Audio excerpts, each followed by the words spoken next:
didn't bring a pen.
Kathy, it looks like we do have a quorum. I think we are expecting some other folks, but you can get started whenever you're ready. How many people are we waiting for? Let's see. It looks like just one person is missing tonight.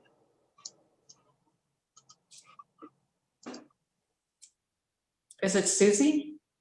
Okay. All right. Don was it was in the observer room, and then he got off, so I don't know what happened to him. Oh, Don Jenkins? Yeah, I tried promoting him to panelist. Oh, there he is. Alrighty.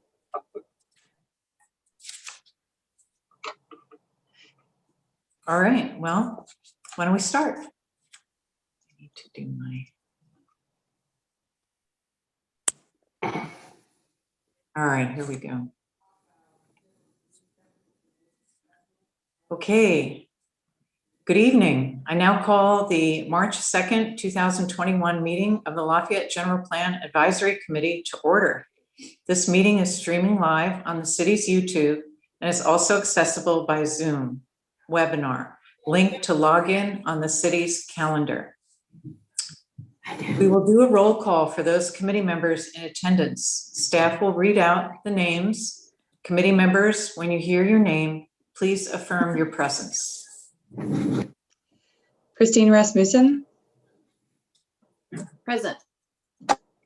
Susie Kelly is absent. Mike Kim. Present. Dick Craig. Present. Carol Singer. Here. Namrata Kaslanati. Here. Don Jenkins. Present. Matt Pease. Here. Beth Needle. Present. Jim Cervantes. Present. And Chris Lee. Present. Thank you. Would a committee member like to make a motion to adopt this agenda? So moved. Seconded. Okay, the agenda is adopted. Moving on to public comments. We will now take public comments on any item that is not on the agenda. If your comment pertains to an item on the agenda, wait until the public comment is open for that item.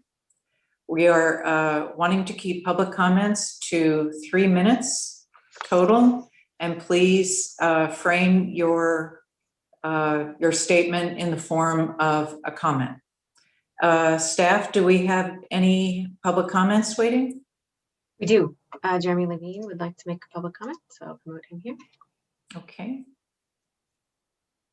Welcome, Jeremy.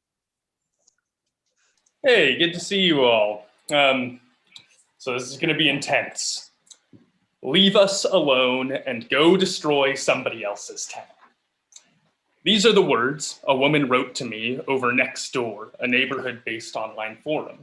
She publicly commented these words because I made a post about Inclusive Lafayette's policy proposals for the housing element, which you have all seen. Over the next week, I received a number of personal attacks. Several people said that I should not be able to vote because I do not own property in Lafayette. One person privately messaged me that I am a socialist who will single-handedly ruin our schools. A third compared me to Nazis. I have photos of these vicious comments and many more for anyone who needs proof. All the while, dozens of community members liked these posts, indicating they support their hateful rhetoric. To be clear, many neighbors have provided excellent constructive feedback. Some have raised challenging and important questions, but some seem to believe that I am a real-life supervillain. I was born in Lafayette. I grew up here. I live here now. I love this town. What kind of community casts out its own children just because they think differently? If our community is going to have a productive discussion about our future, the conversation that this committee theoretically exists to facilitate, then we need to learn how to be accepting of those with whom we disagree. We need to engage in civil discourse. And to engage in civil discourse, we need this committee's help. In order to help us, I think this body would benefit from exploring the roles and responsibilities of GPAC members in public conversations. What responsibility do you have to intervene in toxic conversations? When is it appropriate to fact-check neighbors about public policy? How should you express your personal opinions when you are acting as community representatives? These are just a few of the important questions this body must discuss if you intend to lead our community in productive discussion. Your membership on the GPAC means your decisions will influence our entire town. One suggestion: the members of this committee can set standards for intervention in hostile conversations. Not stating an original opinion here, I'm paraphrasing the anti-bullying training I started receiving at Happy Valley. Don't be a bystander. When you see hateful language, you can intervene with simple, unbiased calls for civility. I hope the GPAC will explore this conversation in greater depth. Thank you for all of your time and your hard work. I know you're putting in a lot to this, so I really appreciate it. And I'll see you more later tonight. Thank you, Jeremy. Thanks, Jeremy. It looks like we have 3 other hands raised. I'll promote Casey Lee.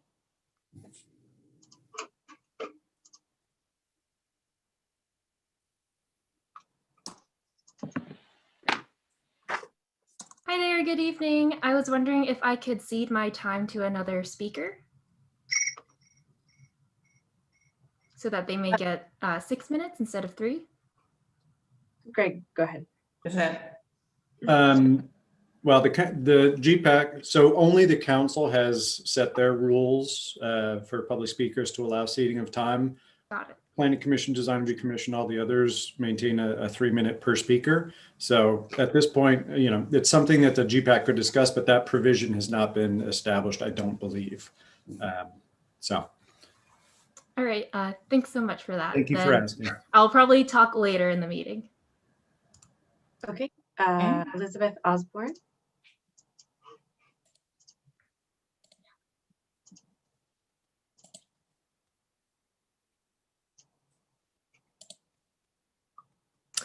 Hi, my name is actually Derek Sagehorn. I'm a member of East Bay for Everyone. I'm just commenting to, looking forward to seeing the opportunity sites that staff has compiled.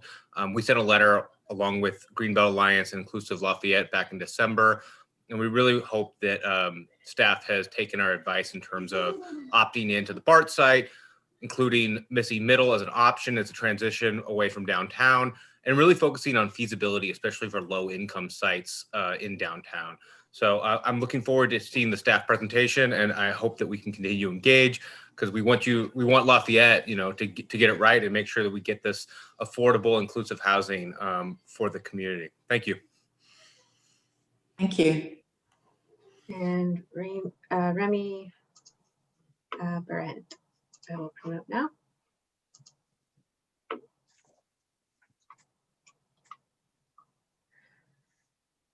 Hi, everyone.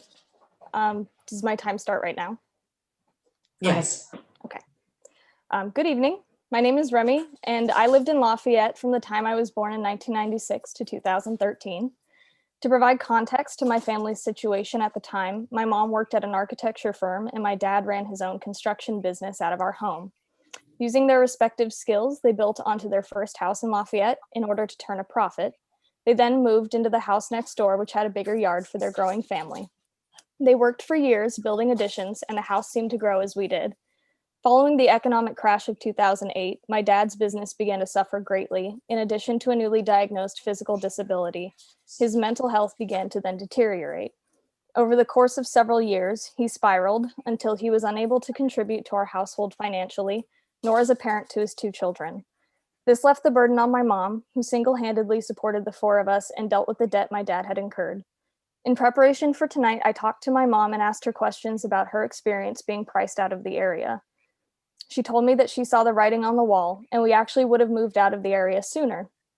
I recall driving around the Berkeley area with my mom on weekends to house hunt when I was about 10, the prospect of leaving my friends overshadowing any excitement I may have felt.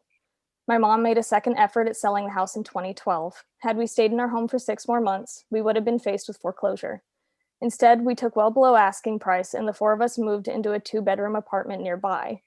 Our year in the apartment was spent searching for a house we could afford. Due to tensions within our family, I shared a room with my mom and my brother slept on the couch. Unfortunately for us, houses were being bought up in record time, all cash and well above asking. After a year in the apartment, the complex advised us they would be raising our rent by 25%, the legality of which my mom questioned. Unable to afford the rent increase, my mom widened her search and found a house in Martinez that had recently foreclosed. I only once ever invited a Lafayette friend to the apartment before we moved. I was embarrassed that we had no privacy from my family, while my friends were in the same houses I grew up visiting. I didn't want them to see where we lived, nor the state of our family, and ask what happened. It's hard for me to revisit those years and put myself in my own shoes at 16. I was angry, embarrassed, and felt increasingly isolated from the only city I had ever known. I know that it made me a stronger, smarter person, but I am also more cautious and still struggle to accept that my life will never again be what it was when we lived in Lafayette. And I urge the GPAC to please listen to Inclusive Lafayette about the affordable housing crisis and to take every perspective into consideration. Thank you. Thank you, Ren. Thank you. I don't see any other hands raised at this time. Okay.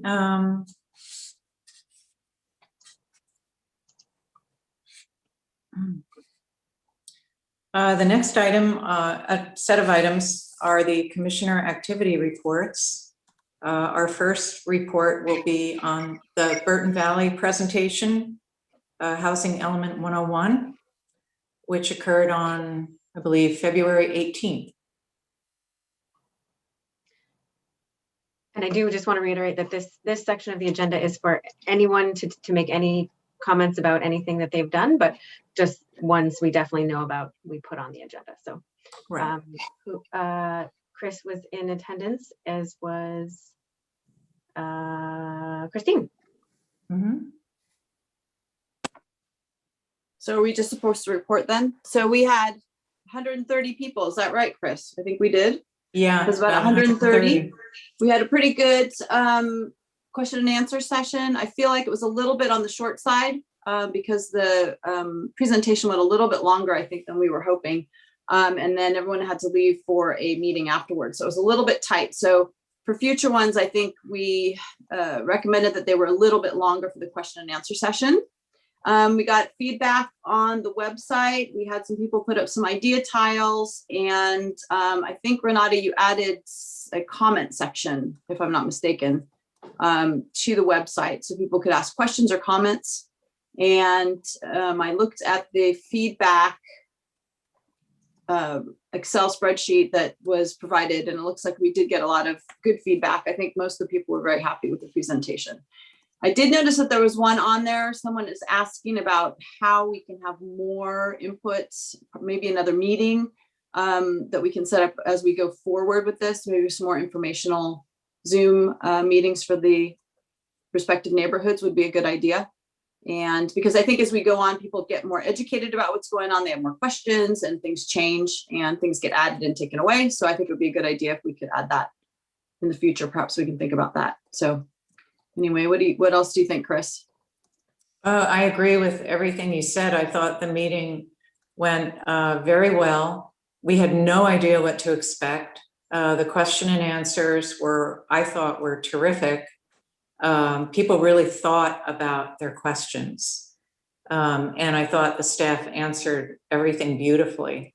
And I do agree that it would be, we can talk about it as a committee tonight, but we might have to do a refresh of every neighborhood Zoom meeting because our knowledge base becomes broader and we have more to share with them. So I would definitely be in favor of that. Okay, so we have Mike and then Namratha. Yeah, quick question. Were there any controversial questions, and if so, how was it answered?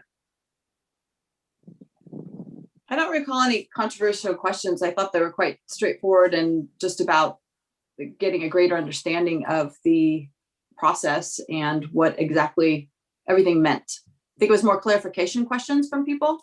I don't recall anyone asking any questions that were controversial. Okay. No, there wasn't that I remember either. I remember that they were very much more technical than I thought they were going to be, and the planning department actually ended up answering most, if not all of them.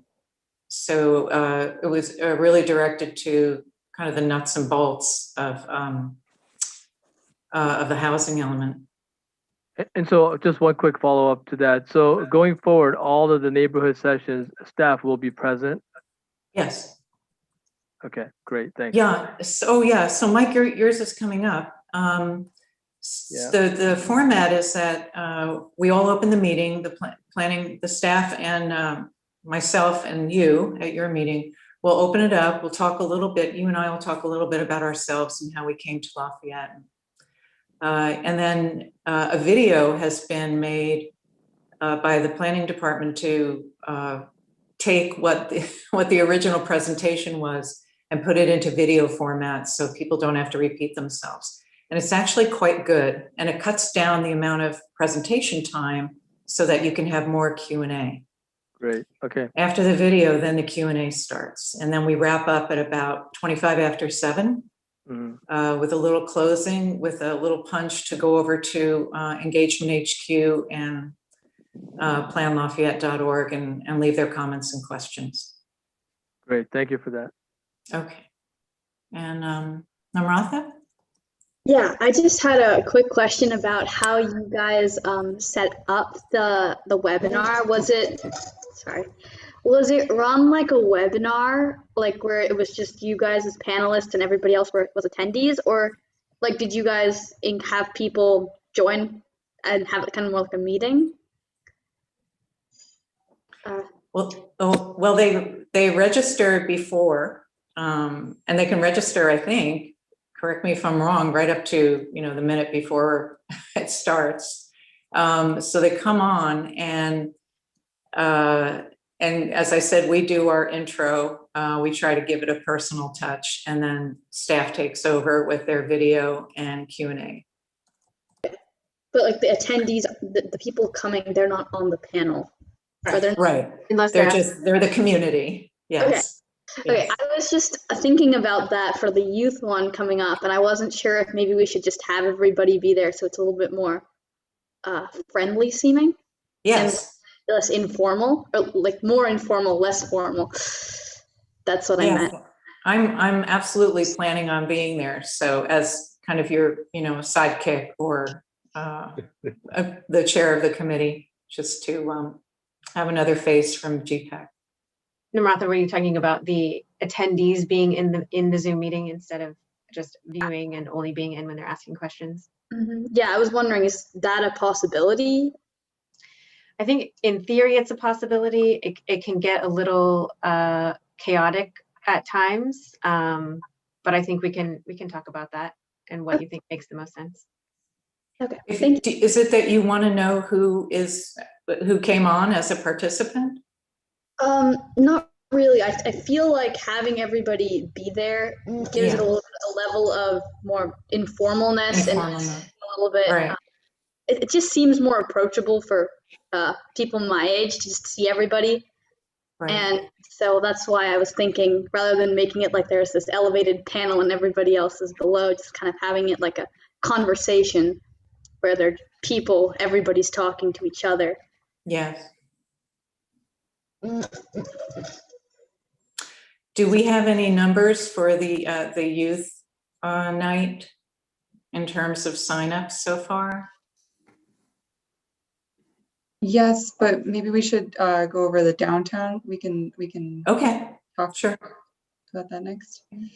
I think Matt has a question. Well, it's just a comment. I listened to both recordings and I thought they were both well done, and the video was a great idea. One suggestion I saw was, and I think it's a great one, is for people to be able to submit questions ahead of time. Mm-hmm. And maybe Chris, you or the neighborhood lead could pick some questions that are kind of common. And I think you'll end up handling a lot more questions that way, because sometimes it takes a while for people to ask their questions or they have problems with their microphone. And you could lead off with some of the really good questions that are submitted ahead of time. And so I think you'll end up with more questions and a more interesting discussion if you do it that way. But I thought they were both well done. Okay, we'll work on that. Jim? Yeah, I was just going to say, I delved into the YouTube broadcast of the Burton Valley program. I thought you all did a great job. And what I took some encouragement is in looking at the survey summary afterwards, it really seemed uniform that everyone felt that after the session, they understood things better. They knew how to be involved. I mean, the responses that were high, that they would attend something similar in the future. So to me, a mark of a successful outreach is that people felt like they learned something, they knew how to be engaged, and they felt more inclined to be engaged. So I think for the Burton Valley one, you all did a great job, and I plan to catch the downtown one in the next day or so. But that was great. Thank you. Thanks, Jim. Mayor Kendall? I want to kind of encourage you to listen to Namratha in terms of the kids. When I've had Zoom meetings with kids, they are actually far more well-behaved and know how to mute and are super good about it. So if we want to try it with the youth one, I think it'll actually totally work. I think it's the other groups that tend to get a little rowdy and forget how to do stuff. So I just want to follow up with that's a good idea. All right. Anybody else? Okay. Our next commissioner activity report has to do with downtown. And Sarah, who would you like to have present that? Go for it. Go ahead. Okay. Same. I thought that, first of all, the turnout was excellent. I mean, Burton Valley has a lot of people that live there, and I think that Christine did a wonderful job putting out the message for Burton Valley to tune in, and they did. But I was very surprised at how high the attendance numbers were for downtown. And that's kind of my area. That I live in that part of Lafayette. So they had similar questions, and as I recall, very technical questions. And I guess that's what I'm surprised about with the first two presentations, is that people are really listening to what the staff has to say in their part of the presentation, and they're picking up on that information and asking questions, which is really great. To me, that means we're getting the facts through. And I think just, repeating them a few more times and adding new information as we have to let the community know. I think it's going well so far. What was the number? I think it was 100 and something. Sarah, do you have the number for downtown? I think Renata is looking it up right now. And there's a difference, I guess, between how many sign up and how many actually come on. Yes, so we had 167 people register, and at its peak, there were 136 people in the meeting.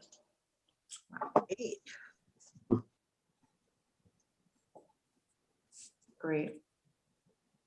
Any questions on the downtown meeting?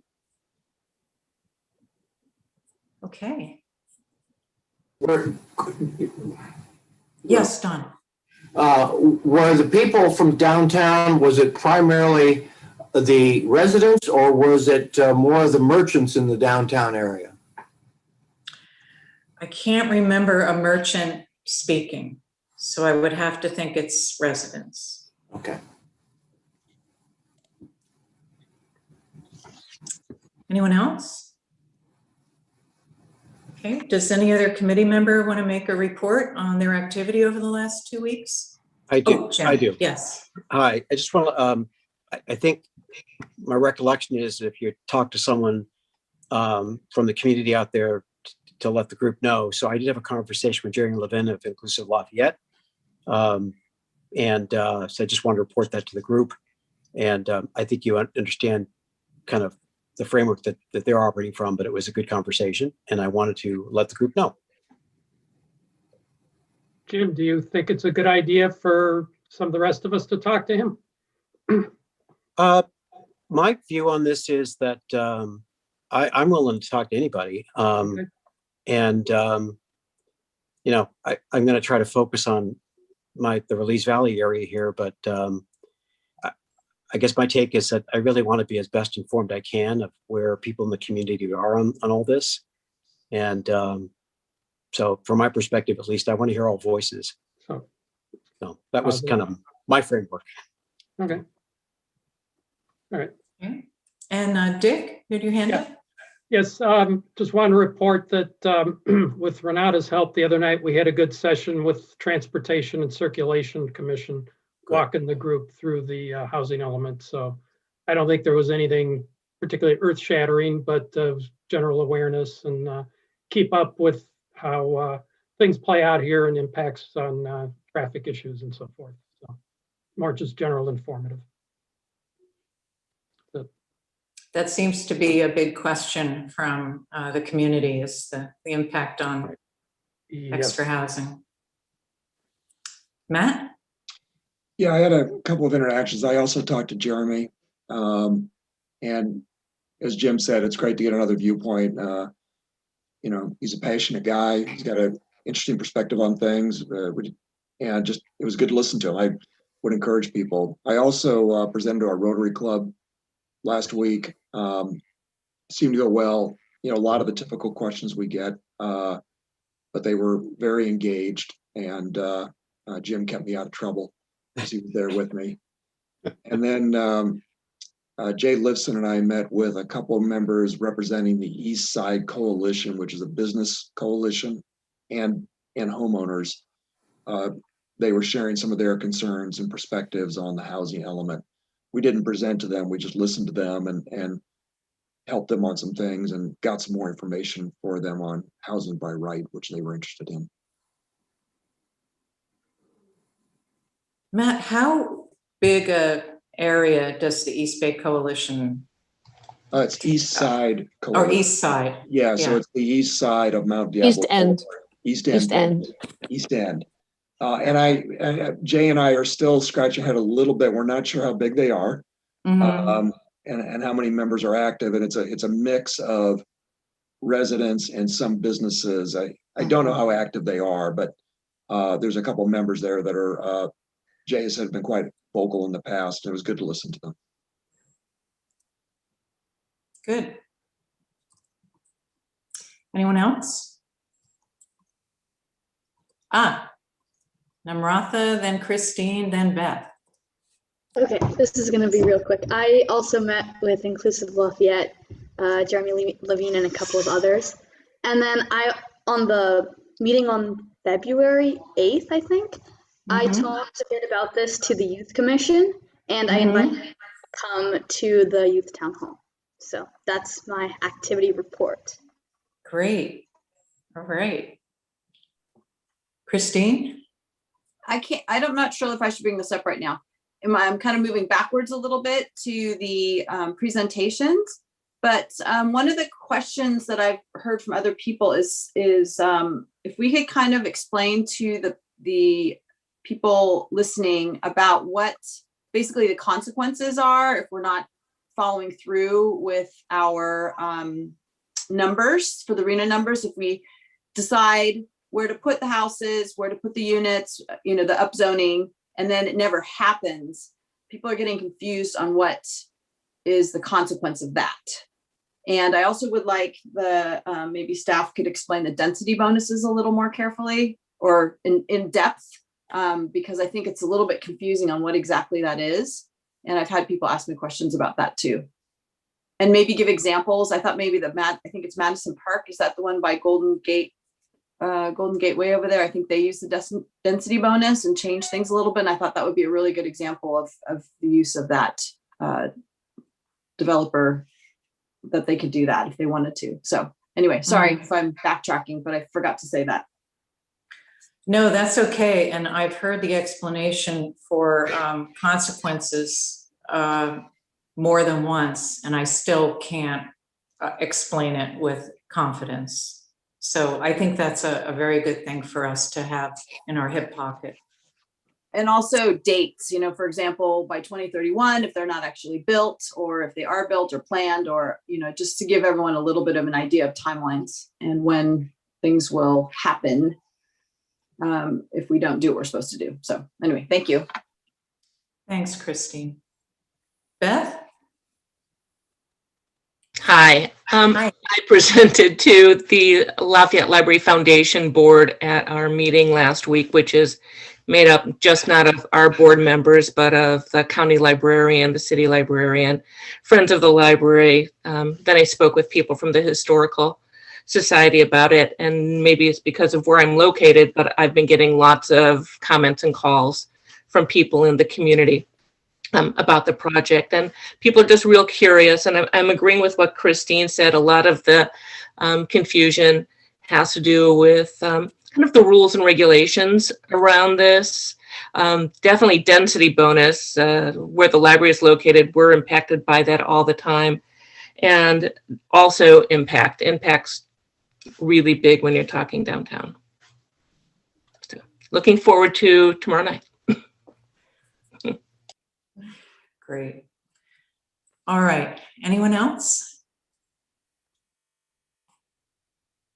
Looks like no. Okay, so that ends the commissioner activity report. Now we move on to our staff presentations. The first presentation is going to be on the housing element, opportunities site, and CEQA review. Staff?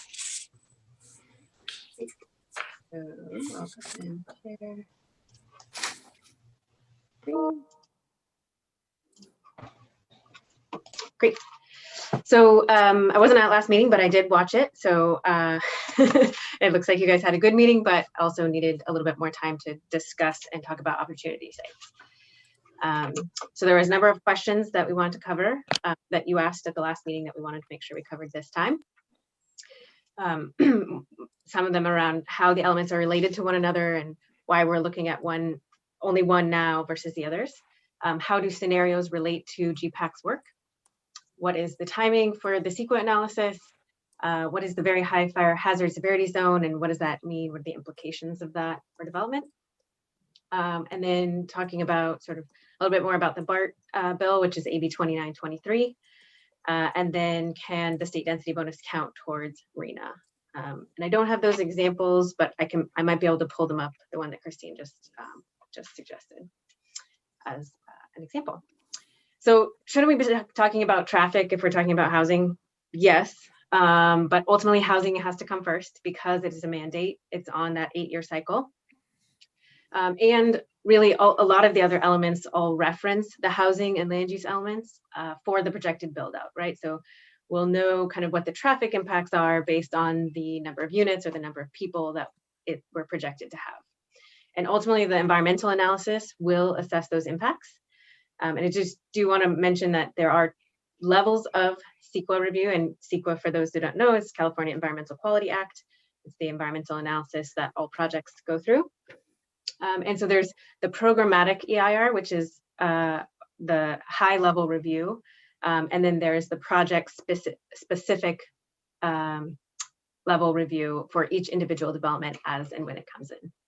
And then ultimately, some of those mitigation measures that we evaluate in the high level CEQA analysis may then kind of go into some of the other elements, such as the circulation element. And we'll get to an example in just a second. So the elements really are related, really related to one another. So, where housing is located would affect the land use element, the safety element, growth management element, the noise element, conservation element. So each aspect of the housing decisions that we're making really do impact other pieces. And so it will need to be internally consistent, but essentially we need to know that baseline on the housing side, and then we can make sure that we incorporate some of those items in the other elements as well. So as an example, in our existing general plan and the existing circulation element, we have a goal to coordinate land use and circulation planning, laudable goal. And then we have a policy which says to require new developments to pay their fair share of circulation improvements, right? So that's clearly in the circulation element, but it's almost like an implementation measure from the housing element, right? So new development means new impact, and then we're gonna receive payment for that impact. Does that make sense?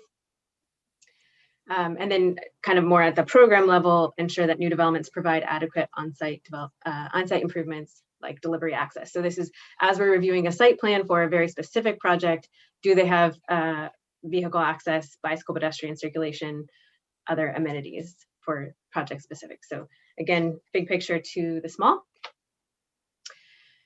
We wanted to talk about scenarios and how they relate to GPAC work. So we want to really define that scenarios are CEQA scenarios, right? So they're really for the environmental review primarily. They're very different from opportunity sites. Opportunity sites are the very parcel specific potential projects that could occur that shows HCD that we could actually accommodate what they're asking. So the scenarios are sort of where we want to study development potential, and then we use those in the CEQA analysis and assess whether or not we can accommodate development in an appropriate way.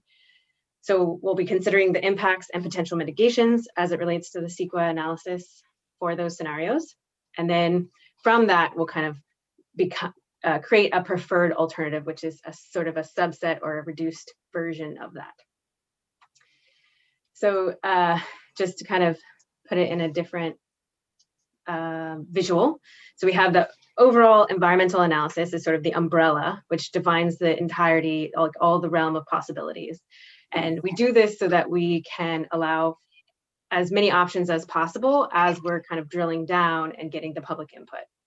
So then we have the scenarios, of which there are many, but we won't be choosing all of them, right? We'll be choosing one of them or some subset of some of them. And then, so that's ultimately what will then become the preferred alternative. And then more specifically are the opportunity sites, which are those specific parcels that can demonstrate we can accommodate those units. And then as we've talked about before in this group, the site criteria are where that comes into the opportunity sites. In terms of CEQA and the housing element timing, so ultimately, the CEQA takes quite a long time, which is why we need to have sort of the umbrella review and then whittle down and drill down with the public input.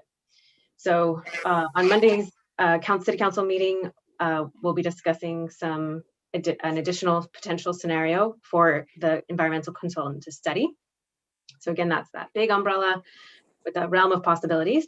And then when we get the environmental analysis, which is going to take about 9 to 12 months, that is then going to inform, which scenario we might choose, right? Because if we kind of just say we like something, but we don't have any information that says it will be, it may have this impact that we're not aware of, that wouldn't be very good planning. So we'll evaluate the environmental impacts and then work with that to decide what's the preferred alternative through this group and through our public outreach process. And then we'll go through our public hearing process through the Planning Commission and City Council. And then the final CEQA document will be evaluating that. So just want to kind of always, we tend to kind of drill down, which is really important. The details are super important, but also all of the components that go into the housing element are also important. So we just want to kind of keep these in mind as we move forward. So as it relates to the housing element, there are the RENA and opportunity sites, which we're pretty familiar with. We also need to do a needs assessment of the type of housing that is needed in the city. We need to evaluate what we've done previously so we can hopefully learn from it and do better. And then do the constraints analysis. So what are the limiting factors for development that we have control over? And then of course the goals, policies, and programs, and then also an outline of how we did our community outreach. And this is a little bit more about the BART bill. And I may actually have Diana take this over if she's available. Yeah, I'm happy to. So AB 2923, the so-called BART bill, was adopted in 2018, and essentially it requires upzoning of the BART site in the city, sites, I should say plural because there are several, by July 1st, 2022. And this includes BART-owned property within a half mile of their stations. The minimum requirements, they have to be upzoned to 75 dwelling units per acre and a minimum height to 5 stories. They can go over that. It can be a combination of residential or office, or residential and office. But given the size of the site, we have to balance the use for offices versus the fact that the site is very large and could accommodate a lot of units. You want to go to the next slide? Do you want me to do this one or not? I could do it. I could do it. This is really just kind of outlining that in density, really the only thing that we know is the number of units. We don't know the size of the units or what they look like or the height of the structure or the architecture that's applied to it. So there's a lot of variety and variability within when we talk about density, just to kind of remind folks about that. And then Greg, did you want to just touch on this real quick?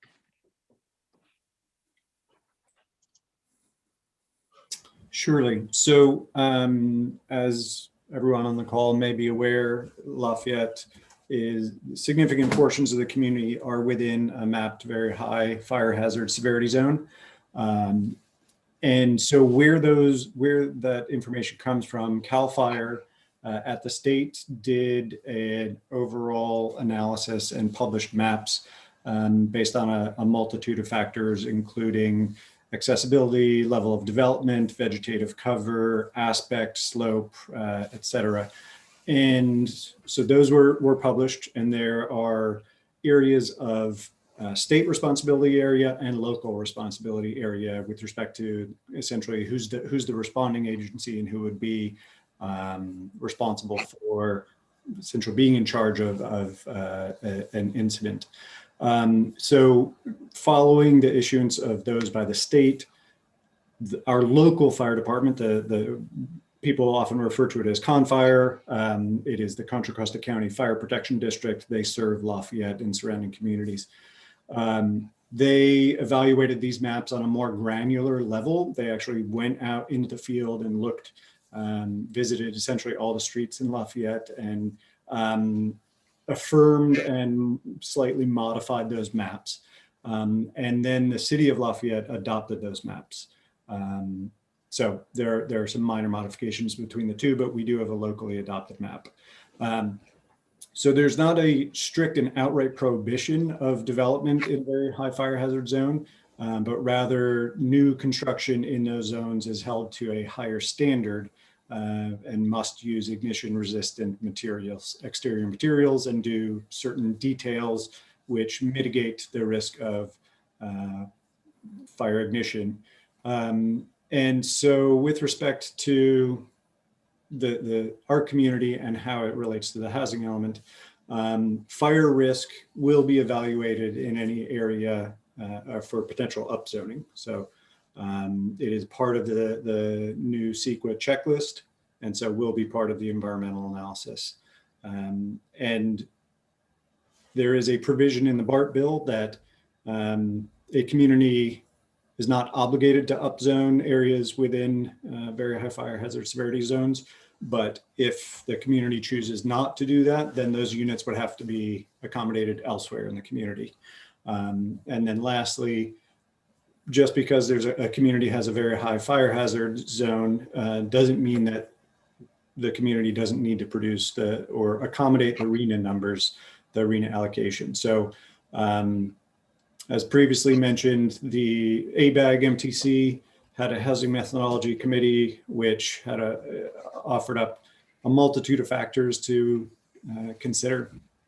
And the baseline of Plan B area does factor in to some degree natural hazards like sea level rise for shoreline communities, very high fire hazard severity zones for communities like ourselves, and has essentially adjusted future growth, recognizing those natural hazards. And this is just really the checklist showing that it does in fact get evaluated as part of the CEQA analysis. So yes. just a little screenshot, but it's part of it. And then, so density bonus, just like in very basic terms, and I'll have Greg and Diana kind of jump in, but essentially it's meant to be an incentive to allow for additional units to offset the cost of more affordable units. Is that kind of basic, Greg? That is the basics of it, that for developers and builders who include and produce a sliding scale of percentage of below market rate units, there's a scale that goes along with those percentages for amount of density bonus that they can achieve for market rate units to help balance the cost of the production of the below market rate units, along with concessions and waivers. So monetary relief towards the bottom line to make the project pencil, and waivers from objective development standards like height limit or setbacks or open space. So we can get a little bit more granular based on Christine's request. It's not part of this presentation, but we can do that. And then, so just in terms of next steps, so we wanted to answer the questions that you had last time. We wanted to continue this conversation for this time, but continuing on next steps for GPAC, we're continuing with the public engagement, which we're still in that information phase, doing our Housing Element 101 sessions. We are, based on the information or the discussion from last meeting, it sounded like a visual preference survey was something that would be valuable for the community to kind of understand what the density might look like in different areas and different situations. We are working on the walking tour. And then I have confirmed with Casey Elliott from Townsend Public Affairs that he's available for our next GPAC meeting on March 16th for a legislative update. Okay. And that is my presentation.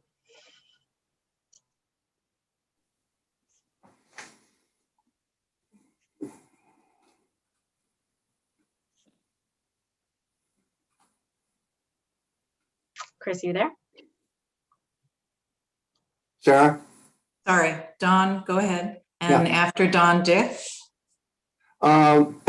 I have recently done a tour of the east end of Lafayette between Mount Diablo and the freeway, and did not realize that is really, it looks like where all of our, or a lot of our affordable housing may be. I have absolutely no idea what rents go for. Does the city have any information, or do we need to go talk to a realtor to get some idea of what is being charged currently at this time? And can I just clarify, are you asking for the existing apartment units that Yeah, are?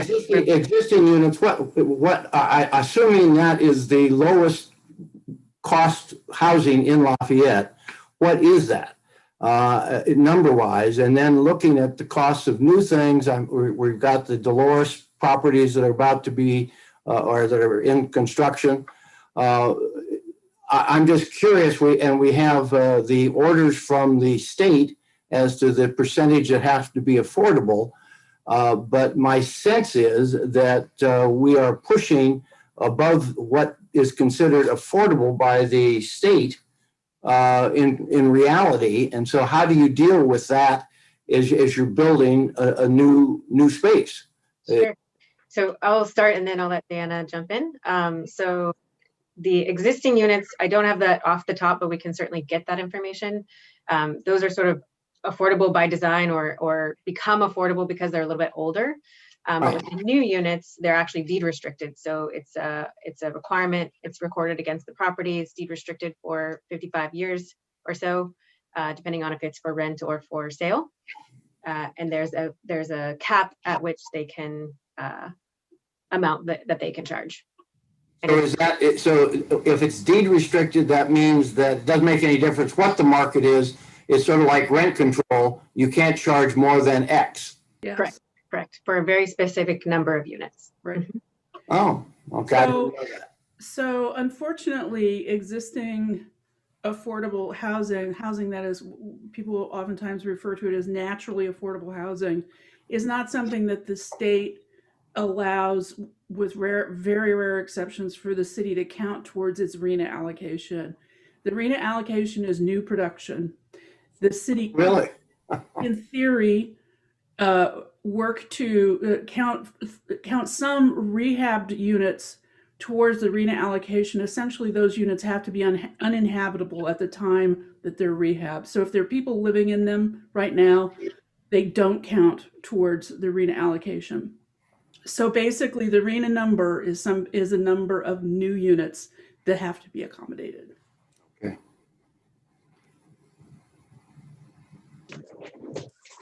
All right. Any more questions, Don? No, that's that. Okay. Thank you.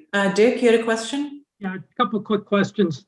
First, how many acres total for the BART parking lots? I believe it's 11 to 12 acres. Yeah. 11 to 12.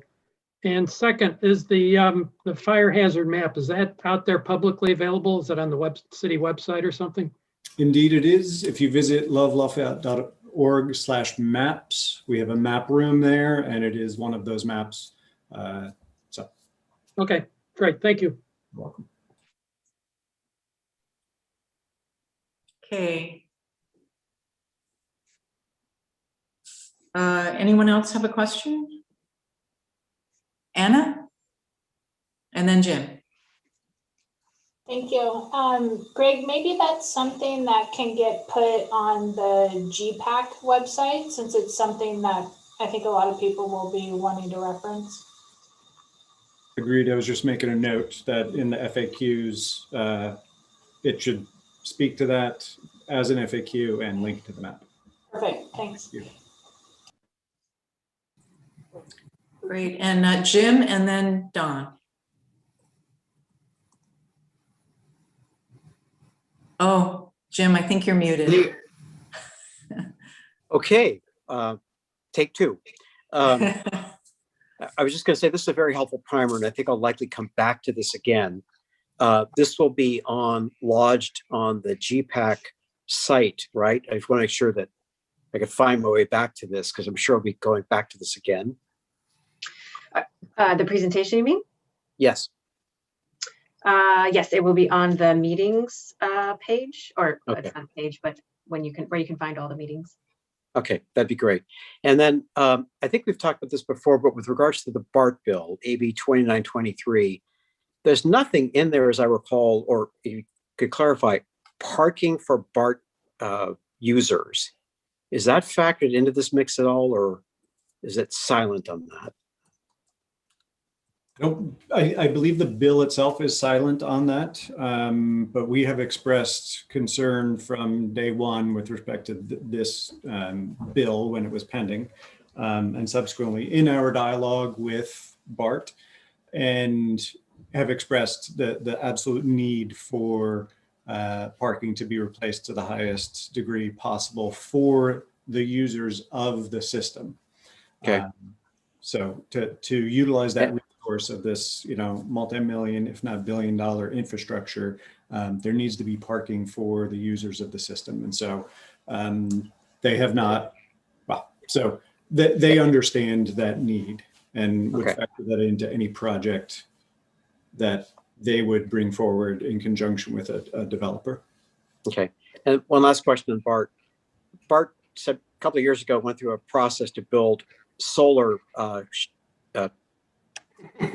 umbrellas, if you will, or parking parking covers over most of their lots.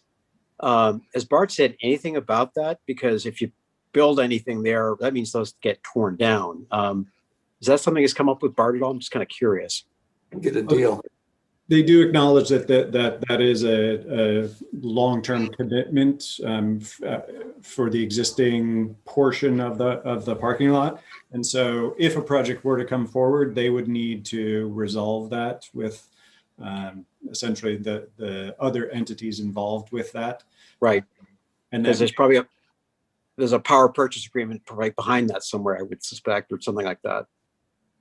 Okay, thanks. So it certainly is an additional factor and a complication, but it's not to say that it couldn't be overcome in some way, shape, or form. Got it. Thank you. Okay, John and then Mike. Just a clarification, Greg, when you said BART had 11 to 12 acres, I noticed as I looked at that more closely, you have the eastern end that is separated. There's a first or whatever, there's a street in between, and then you have the lower level parking, et cetera. Are you taking all 4 parking lots to get to 12 acres, or are you only looking at the east end that is closer to the parking for Whole Foods? It would be the 2 parking lots separated by Oak Hill Road to the north. So there is a quote unquote kiss and ride lot to the south, but that's actually owned by East Bay Mud. The aqueduct lies beneath. So that's some form of license agreement where BART can use it for parking, but it's owned by East Bay Mud. So we're only talking about the 2 parcels to the north from Happy Valley Road to essentially the freeway. An entrance at okay. So really the car part closest to the BART entrance up to Oak Hill. It's the whole strip north of the freeway from Happy Valley to Laurel, the on-ramp and off-ramp. Okay, Happy Valley to Laurel. Okay, thank you. 75 units to the acre, that's the minimum, but is there a maximum? I don't believe there is. So in theory, it could be 100 to the acre? Yes. Or higher? So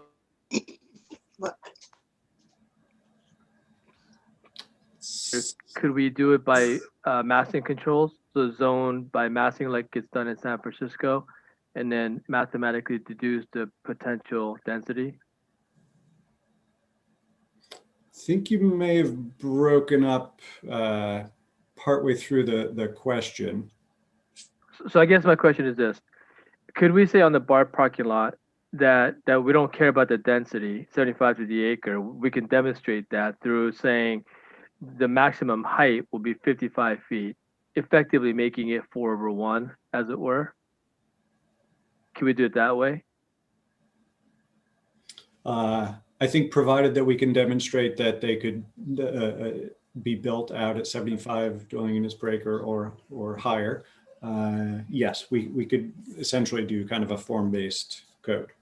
Okay, And good. Greg, correct me if I'm wrong, but that would then dictate sort of the size of the units at that point, right? Yeah, it would make it smaller, yeah. Yeah.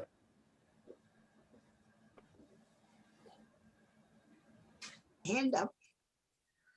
Carol, go ahead. Yeah, following up on Mike's question. So if you built on just one of those BART lots, 5-story minimum, I think it was. So if you went up just a few more stories, just to get units, then on the other lot, couldn't BART build a big parking structure the way they built one in Walnut Creek? And is there any limit on how high that structure could be? And that would replace the lost BART parking. And my question is, would there be any limit on such a parking structure height? I believe there would be a similar limit on that parking structure as there would on the residential or office. So we could establish that. So it could be 5 stories high. That would take care of all the parking, I would think, from the lost one lot. Yes, so that they could build a parking garage to serve users of the system, could also serve some of the residents at off times. So there could be shared parking there. So that could be, and I think would advocate for, should be part of the project is replacing the existing parking.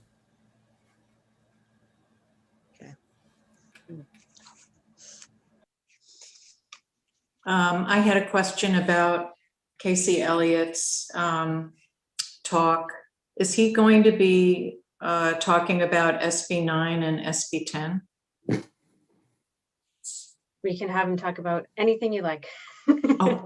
He said he can make his presentation very long or very short, and definitely will be here and available to answer questions. But if there's any specifics you want him to cover, please let me know and I can have him do that.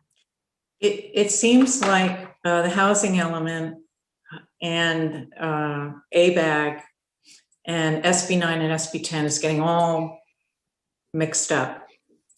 And it would be, I mean, not by us, but sometimes when I talk about this with people, they seem to think that the city of Lafayette has something to do with SB 9 and SB 10. So I think it's always helpful to try to break the things that we have control over away from the things that we don't have control over.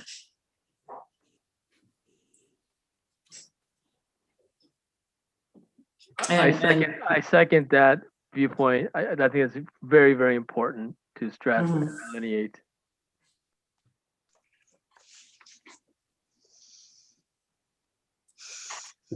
But I also think that we should, we should be thoroughly briefed on SB 9 and SB 10. So I would love for him to talk about those.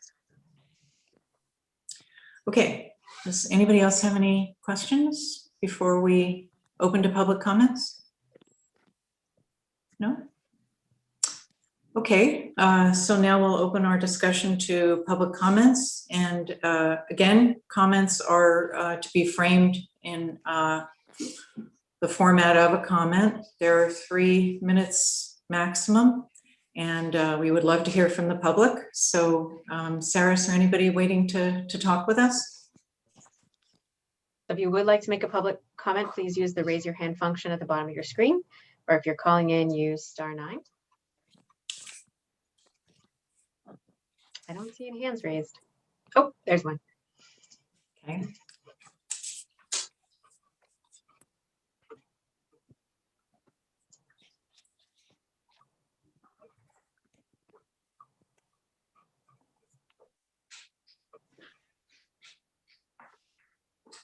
Jeremy, you're in the meeting if you'd like to unmute and make your comment.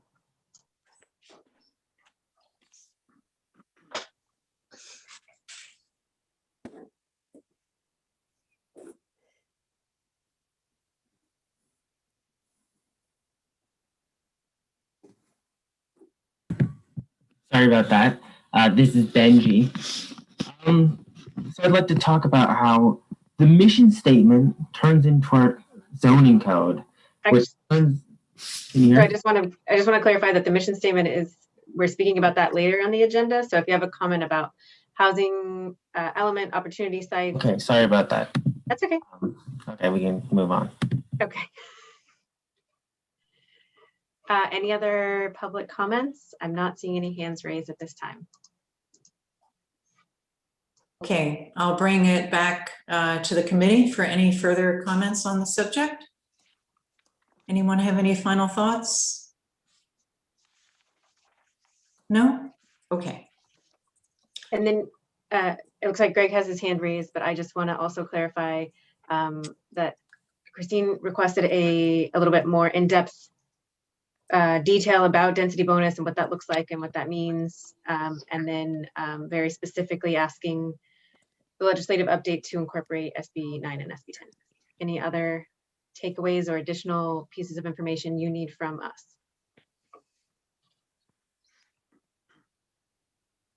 No. Okay, great. And then Greg, you wanted to say something?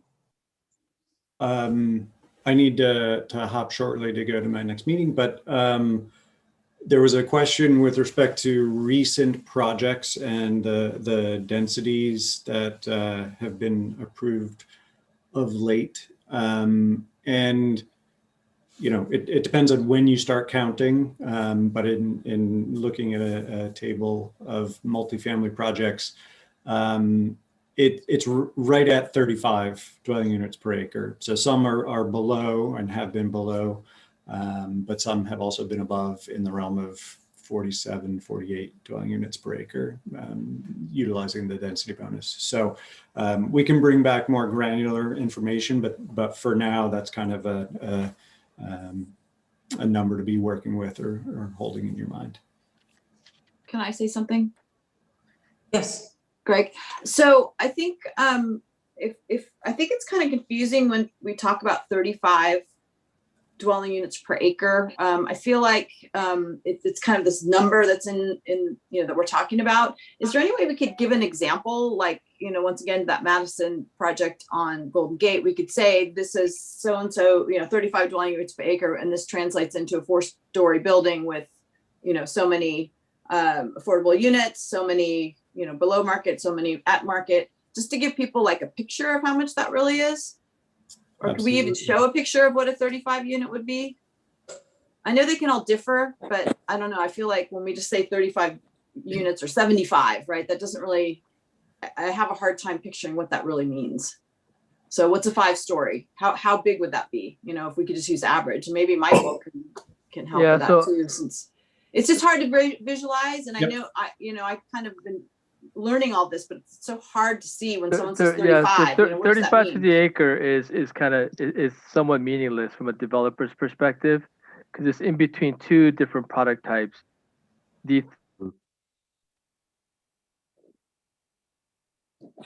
Oh, Mike, I think you cut out. Yeah, we lost you. I'm sorry, can you hear me? Yeah, we can now. Okay, sorry about that. So 35 to the acre is somewhat meaningless from a developer's perspective, because it's in between two different product types. The 3-story product, which is ground floor, garage, and 2 levels of living space upstairs, that's called row townhomes or tuck unders. That density is approximately 22 to the acre maximum. And then you jump to a 3. Oh, you cut out again. Oh, lost you. All right, can you guys hear me now? Yeah. Yep. Okay, sorry, my thing. Okay, the next product is a 3/1, which is a 45-foot tall building, and that gets you to about 60 to the acre, roughly, depending on how big your unit sizes are. So the 35 to the acre is kind of like an in-between size that's somewhat meaningless from a developer's perspective. So there's not an example per se, because it jumps from a 3-story building to a 4-story. And I think actually, I'm assuming we're allowed to talk about it after because it's already been approved, but the Madison Park actually might be the perfect example because they did actually come in with a 35 dwelling unit per acre project first, and then it got modified to a density bonus project. So I'll definitely bring that back at the next meeting. How many units per acre is that development, Sarah? Oh, that's a great question. So it's 71 units. And I'll have to 48 look up units per acre. Oh, How much? great. Is what my table is showing as it's 71 units and at 48 dwelling units per acre. Okay. And then the unit or the development that's behind Pete's Antica, that's like 50 units per acre, isn't it, Greg, approximately? Town Center 3, I'm showing it at 68. Okay. So those are good examples, I guess, that you could relate to people in the community of what they look. That one I've used a couple times as an example of high density by our standards and how it looks. Most people say, that looks pretty nice. So we will just drop a reminder that we are developing our walking tour still and hoping to highlight some of these things in context. Great. Thank you. All right. Are we ready to move on to our next discussion item?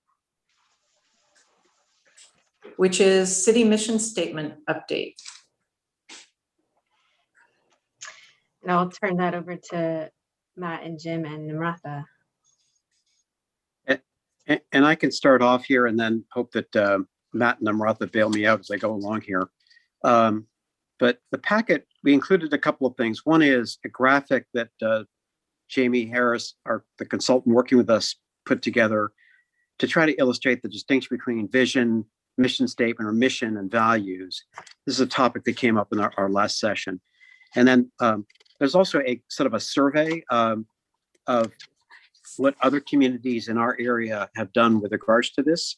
I know Carol had looked at this earlier. This is a bit more expansive. And I think the idea was, and I want to be really clear, we are in the really early stages of this effort. So in terms of trying to develop a way to sort of solicit community input. So we don't have anything to offer in the way of here's some text.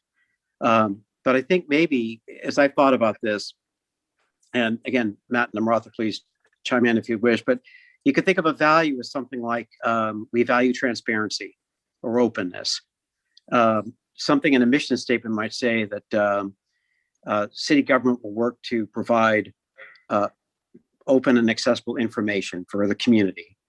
And maybe a vision might be that we envision a community where every citizen of Lafayette has ready access to city government or something like that. I'm sort of like riffing on that here, but I'm just trying to say that there are different, a value is sort of like something we believe in. The mission or mission statement is how we try to get there. And the vision is where we want to be. And the graphic that Jamie put together, I think is kind of helpful in that regard. And I wanted just to sort of highlight that. Matt or Namratha, is there something that you could think of that to add to that might be helpful to clarify? No, I think you did a really good job there, Jim. And on the examples that you posted, you can see different cities do it very different ways. There's no set way of doing it. Right. And that's part of the challenge and the opportunity that's in front of us is trying to do that. One of the things that we're working on, and we're still in the very early stages, is a survey that we're going to put on after we get feedback from you guys on the engagement platform, is to find out what are some of the attributes that people in the city value, whether it's transparency, police safety, schools. There'll be a list of things. And we're trying to highlight those areas that we could then incorporate into the vision, the mission, and the values. Surveys are tricky, so we're trying to do a lot of good work on this and understand how the tool can help us. But hopefully in one of the upcoming meetings, we'll start to preview that with you and get your feedback so we can further refine that and then get community input to help us form this And I think the survey is interesting because they run the gamut from, I'd say, the really straight and to the point, like Orinda, to Concord, which is very elaborate. And I think that for us, the key is it just needs to be authentic for our community. And it could be one sentence, and that would be perfectly fine if that's what works for our community, or it could be something more elaborate. So I just, the survey is interesting because you can really see how varied they are. And, we just put that out there as examples. We're not going in any one direction at this point. We're still trying to sort of develop this survey metric that Matt mentioned. Yeah, I think, as we're starting to realize, at least the people on the subcommittee, this is going to be really hard. The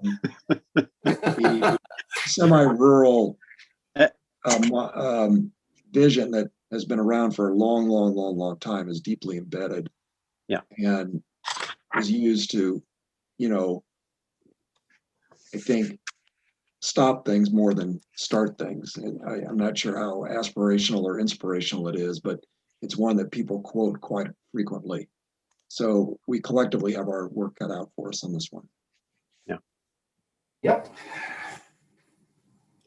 Namratha, was anything that you wanted to add that I may have overlooked here?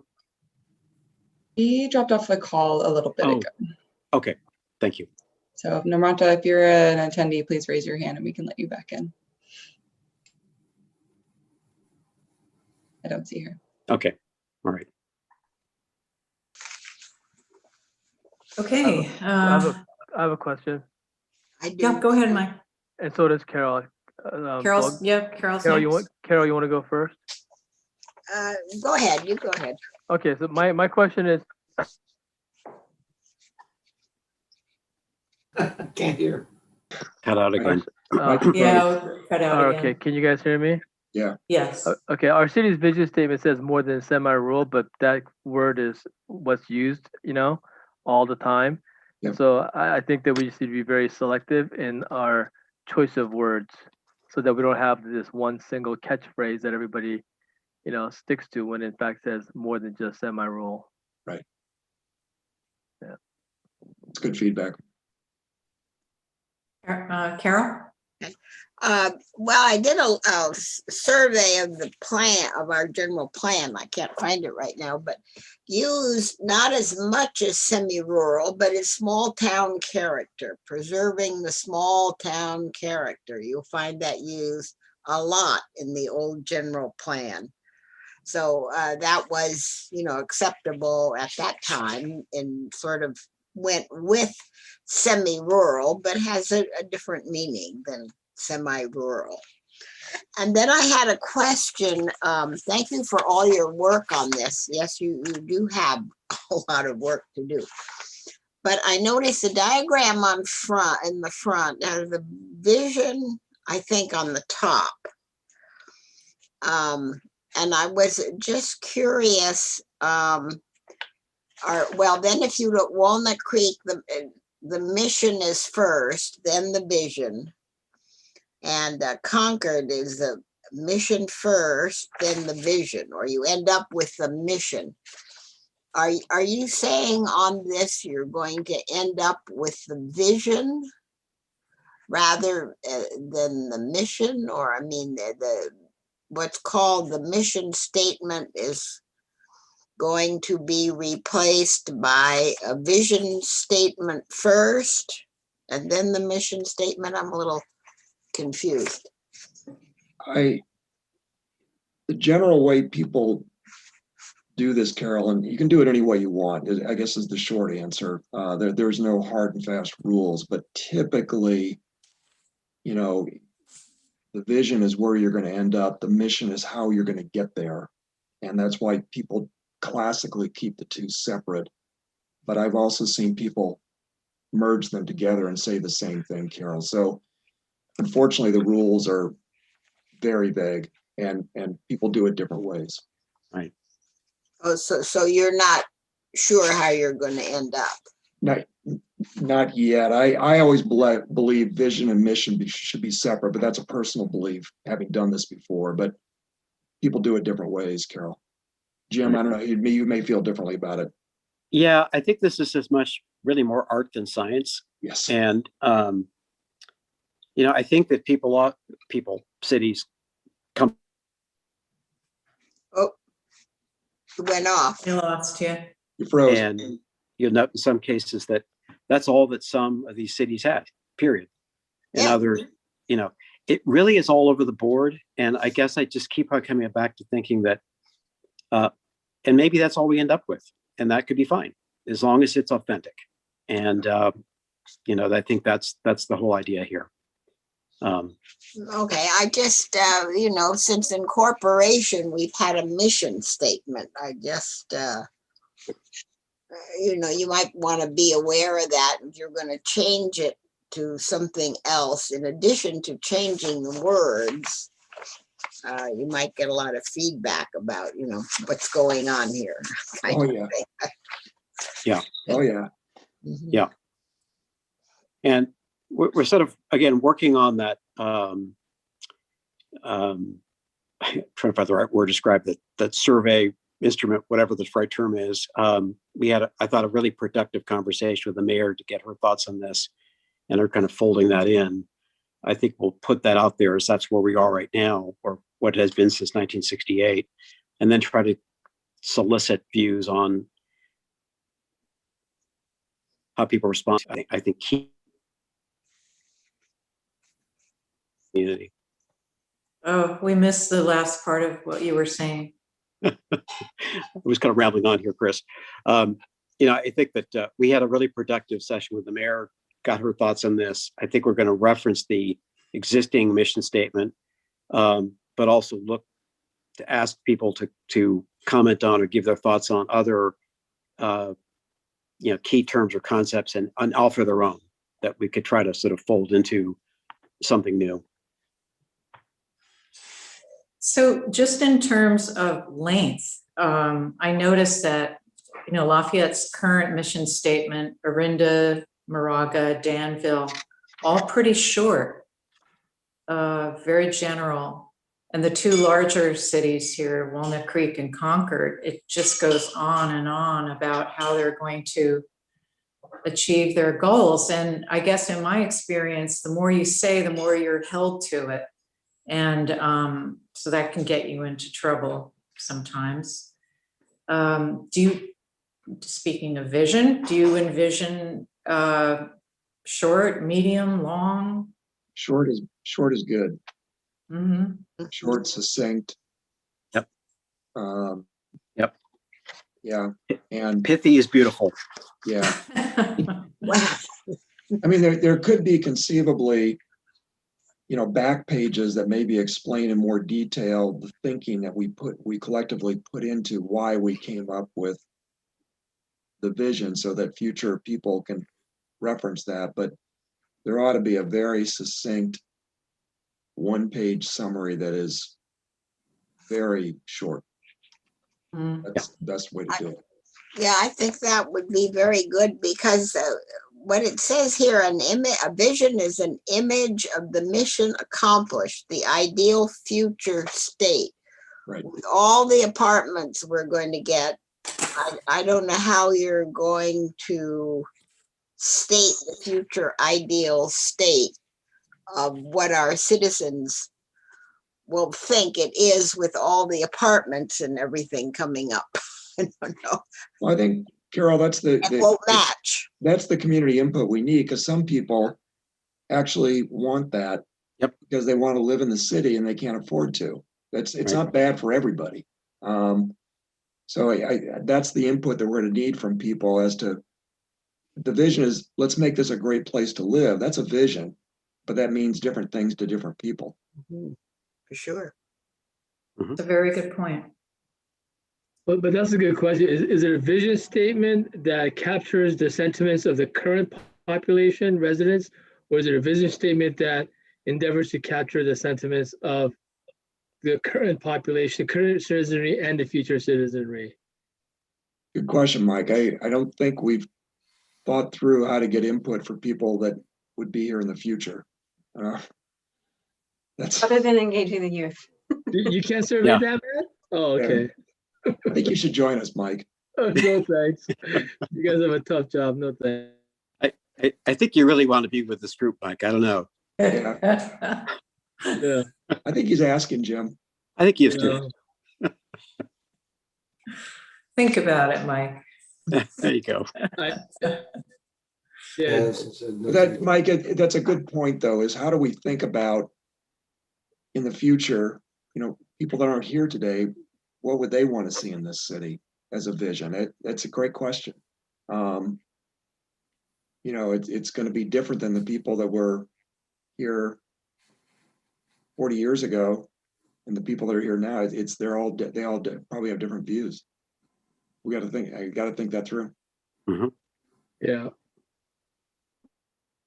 Again, it is only for the next 10 years. Right. Yeah. Could be.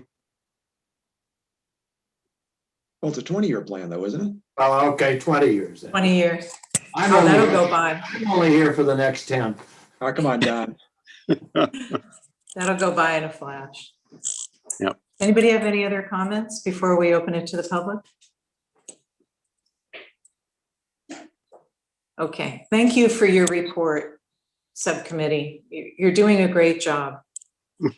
And we thank you. All right. Sarah, we have any public comments awaiting? Let me make my announcement. Public comments are to be framed in the form of a comment, no longer than 3 minutes. And we will take them now. Use the raise your hand function at the bottom of your screen if you would like to make a public comment. And if you're calling in *9, I just let Craig Daly in. Okay, good evening, everyone. Can you hear me and see Hi, me? Craig. Can you hear me and see me? We can hear you. Okay, okay, wonderful. Thank you. Good evening, everyone. As I said, I'm just enjoying the dialogue going on. I'm a citizen in Walnut Creek, Walnut Creek. I'm in Lafayette. And to the question about the mission statement, I think, Michael's question about how you incorporate current residents and future residents, of course, is a great one. I would just suggest that we consider who the audience is, what you're doing in the context of GPAC. It seems as though it's more than just our residents. And from what I'm understanding about this initiative, it's actually about satisfying a state requirement for this city. Now, when I say that, I think that there should be ways for us to incorporate the history of this wonderful city and the things that many of us may want to hear or see in a mission or vision statement, but also be able to look to the future and incorporate both of those things into a pithy statement, right? So you may say something, and I'm no marketing person, trust me. You may say something like a burgeoning semi-rural community endeavoring for the greater good of the larger communities around us, something like that, because this does involve, I'm hearing you guys talk about Walnut Creek and Orinda and Concord and what they've done. And this does involve all of us together as a community, it sounds like. And I think that can still be authentic, satisfy the needs of the state, and also look forward to the people that will be moving here in the future. That's all I have to say. Thank you. Thank you, Craig. Chris? Yes. If I could, I may be wrong here. I'm not aware of any state requirement for a mission statement. It's sort of like what a company would do as part of best management practices. Mm-hmm. Cities, I think, have adopted them too. That said, I could be wrong. I think it's more the genesis of this was looking at the 1968 original, which we still have, and thinking, it doesn't necessarily reflect where we are right now. Mm-hmm. The other comments I thought were really very helpful. Yes. Thank you for clarifying that. Okay, next public comment. Hello, everyone. This is Benji, one of the co-founders of Inclusive Lafayette. And I've lived in Lafayette my whole life on Laurel Drive, right across from the BART station. And I just want to say that the mission statement turns to the zoning code, which turns to the built environment, which decides who can live here and who cannot. And right now, our mission statement is decidedly about, as one of the GPAC members said, what cannot be built and who cannot live here. And that can be seen in the first priority, which is maintaining the semi-rural character of this town. And semi-rural means like more spread out than suburban. So not quarter-acre lots, it means half-acre lots. Which, and for the apartments that do exist, they have to be extremely limited in size. And then you see the second priority, the lower priority, is creating a sense of community, which is directly infringed by the first priority. Because community is built in public and semi-public spaces. And semi-rural means little public space is convenient to walk or bike to by the population. And outdoor seating and other things that could be spaces for community are instead parking. And, you know, across the street from my house is a parking lot instead of a neighborhood that I could visit on my way to the BART station when I'm going on trips. And the other question is, how are we maintaining a sense of community when so many people are ostracized? As we heard in our public comment earlier from Remy, and as I've heard talking with teachers and all sorts of people who work in Lafayette who are unable to live here and who are necessarily not part of this community and not part of this mission statement because they cannot afford the prices. You know, teachers, artists, young adults like me, and are all ostracized from this community. And my closest friend is going to have to leave this community because she, a substitute teacher, or his mom, a substitute teacher, will not be able to afford rent in this housing community. And so when I look into the future, I want to see us prioritize us being a diverse, sustainable, and vibrant city. And, you know, when taking account of future residents, I think the easiest way to do that would be to look at the people who used to live in Lafayette, but can no longer do that. Like the commenter we heard earlier today has great examples of the people who would want to live in Lafayette, but are not able to because of current conditions. Thank you. Thank you, Benji.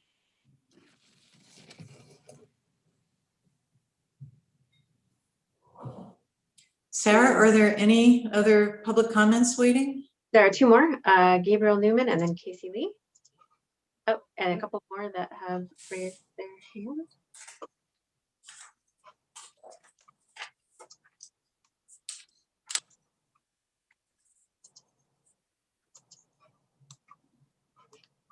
Hi, can everyone hear me?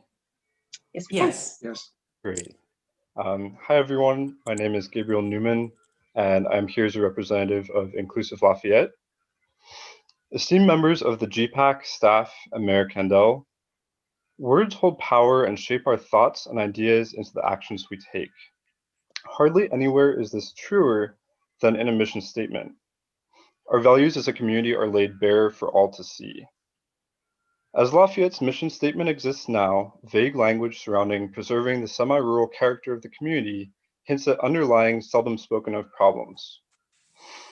According to UC Berkeley's Othering and Belonging Institute, Lafayette specifically is an example of, and I'm quoting here, more racially homogenous cities that have, quote, segregated their residents from people of different races through municipal boundaries and exclusionary policies.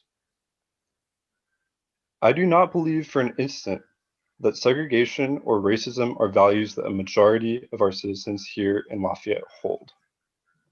I first learned the value of treating people fairly here in this city at the Mayor School. My fellow Lafayette residents are among the most fair-minded and justice-oriented people I have met.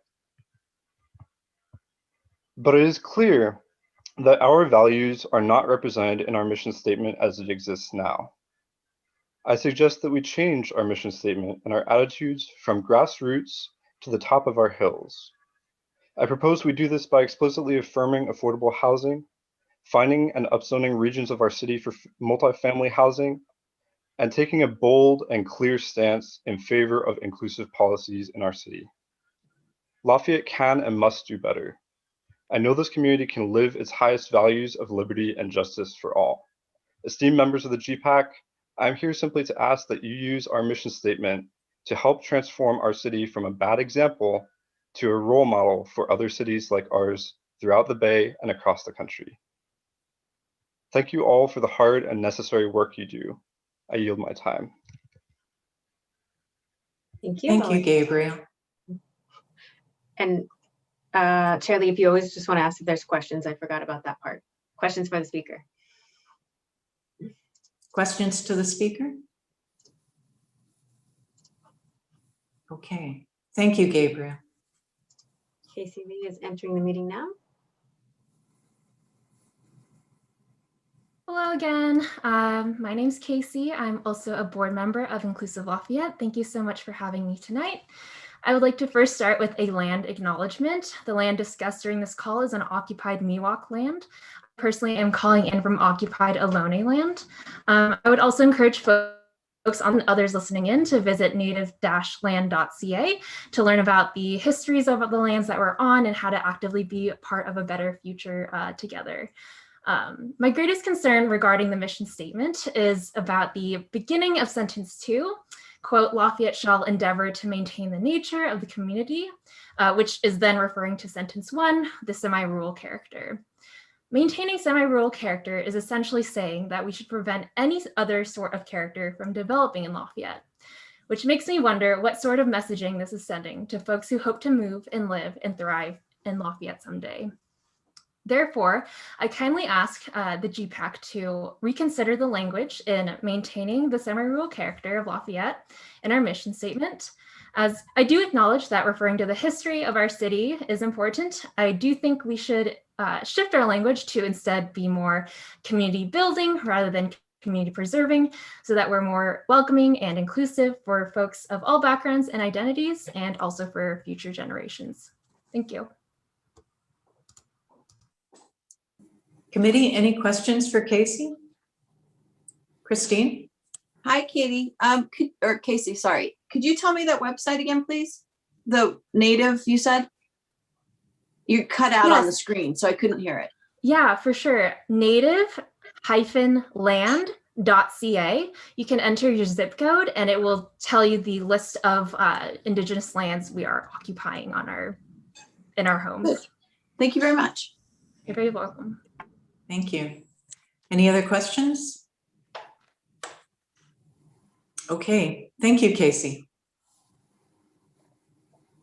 Well, it looks like I got let in a little early, so I'm just going to jump into starting. Good to see you all again. I have really enjoyed watching the conversation happening here. You're all doing a great job, so thank you for putting up with me and everyone else.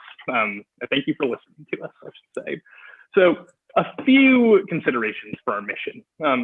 If we must use the term semi-rural, I think it would be very helpful to define it in very clear and plain language. Right now, as Matt kind of suggested, that term is used to oppose development of any kind, except massive single-family homes deep in our hills, naturally. I think we can do better. Think about it. Real semi-rural communities do not have massive parking lots in the dead center of town. Parts of Lafayette could be classified, should be classified as semi-rural. But does it make sense to use that word over and over and over again in our foundational documents to describe the entire town? Not when there's a big parking lot in the middle of it, I don't think so. I think it's really great to preserve and important to preserve the characteristics that make this town a good place to live. The abundant open space, high quality schools, beautiful hills and ridgelines, and so many other things. But the current mission statement is unfortunately pretty much exclusively about preservation. And Lafayette has some characteristics we might not want to preserve. For example, our town has a higher proportion of white residents than any other community in Contra Costa. We have very little socioeconomic diversity. Our teachers, our service workers, our police and firefighters, and city staff can rarely afford to live here. So I want Lafayette to focus both on preserving the qualities we love and embracing growth and change. Let's not focus exclusively on improving quality of life for current residents, but for current and future residents. Future residents like your own children, who I hope most of you at least want them to return one day.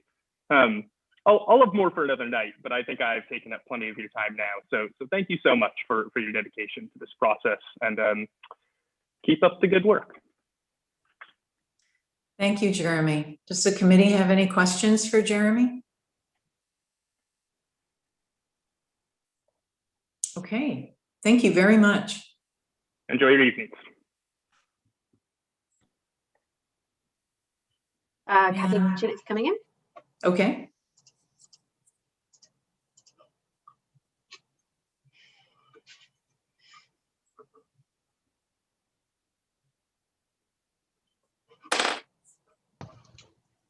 Were you talking to me? Yep, you raised your hand, and so I let you in the meeting. Oh, thanks. So I just wanted to go back to kind of the mission vision piece, and Matt is really the expert on this. But I wonder if it helps to kind of phrase things that kind of the mission is, here's what we want our city to be, and you kind of finish that sentence. And then the vision is, we know we've achieved this when, and that's what, here's what the city looks like, and here's the features of the city. And then I haven't read the Concord one, but if there's details there, that's more the work plan, is this is how we're going to achieve it. So it's kind of, the mission is, here's what we want to be. The vision is, we know we have achieved that when we look like or do the following.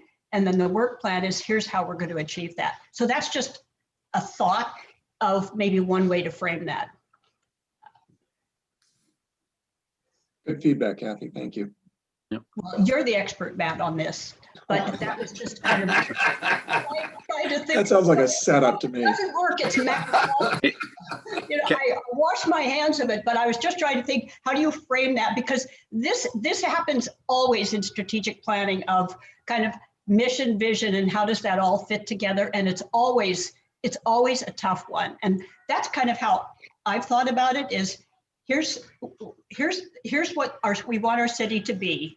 Here's what it will look like, and here's what we'll be doing, which can include environmental, like what the way we want our city to be could be environmentally sustainable, inclusive, that kind of thing. The vision is, we know we've gotten there when we have housing that a diverse range of people can afford, and we have a vibrant downtown, that kind of thing. And then the work plan is, here's how we're going to get to that. Right. So I don't know if that helps at all. And Matt, you edit that any way you want, because as I say, you're the expert on it. But that's just a thought before I sit down for dinner. Thanks, Kathy. Thank you, Kathy. And Susan, thank you for the mayoral coffees you've had and stuff. We were just talking today about how good those have been. So thank you for that. Does the committee have any questions for Kathy? All right, very good. Thank you, Kathy. See, Kathy's my alternate, and so she's just trying to butter me up so I can stay on this committee. And so I know what she's doing. No. So I don't see any other hands raised at this time. If there are any additional public comments, please raise your hand. I don't see any more. Oh, just one moment. Susan?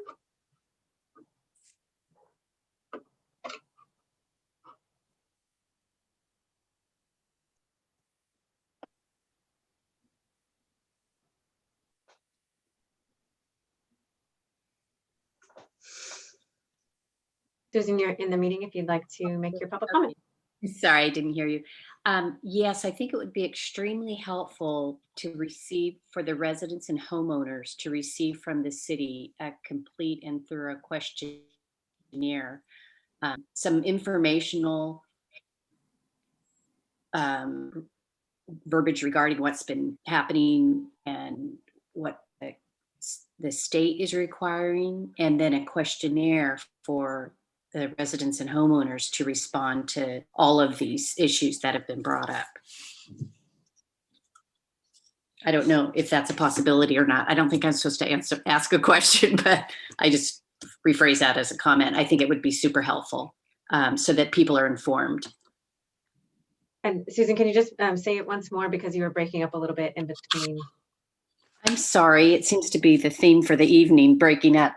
I just think it would be super helpful to send out an information brochure detailing the things that have been happening and comments from, that we could mail back, questions to be answered regarding all the procedures that have been happening. And wonder if that's coming. Is this regarding the mission statement? The mission statement and everything that's been discussed in the city planning. Okay. Well, we have a couple of different tools to reach out to the residents. Many of them are online. There was a mailer sent out now almost 3 weeks ago called Housing 101. Do you remember? Yeah, somebody's got it up on his. Thanks, Don. Do you remember receiving that, Susan? Yes, I do have it,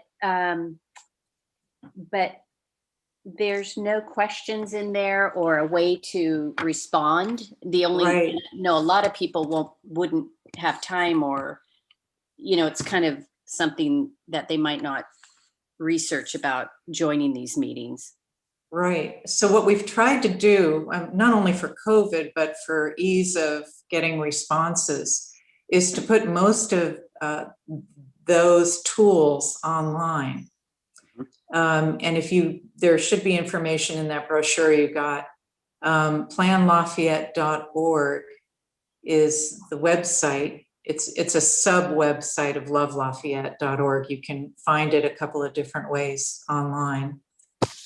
And there are ways to ask questions or give us your ideas.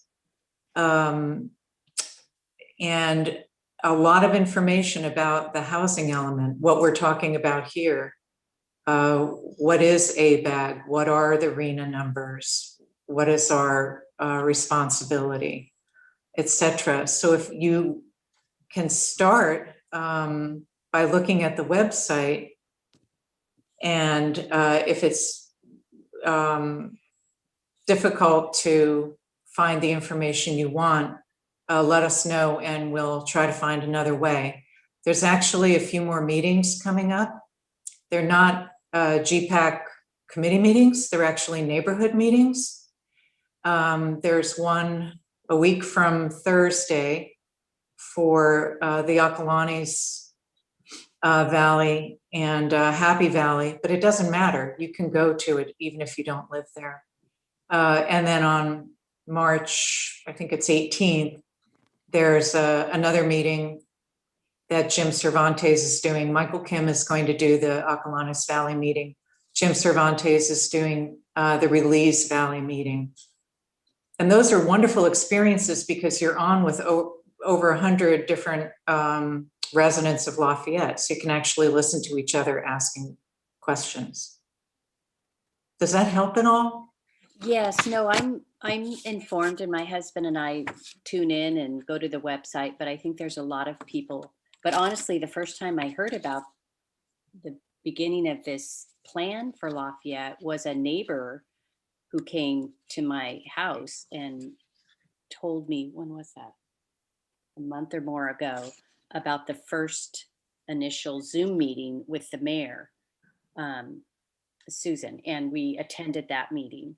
But so I heard that from a neighbor who came up to my house. So there's just, I just feel like there could be more mailers and more information, because people have, unless it's serious, I mean, they might not take it seriously to get one mailer, you know, and have the time to look at it or whatever. Anyway, just a thought. I think a lot of people are going to be surprised about what's happening.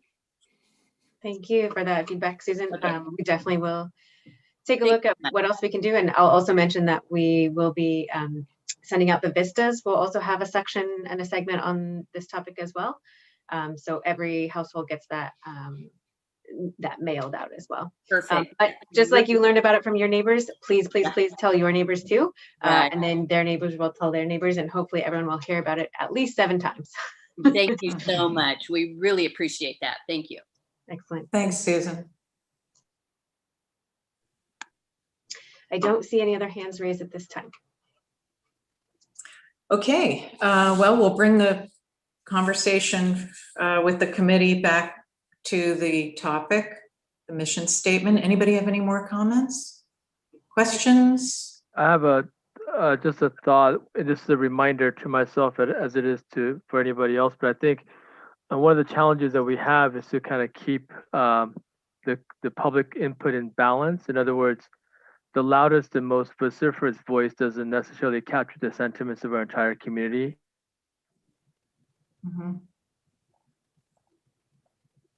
No, in town, very much value, you know, our current mission statement, right? So I think we have to keep that in balance because there's just a lot of folks in this town that really value the semi-rural concept.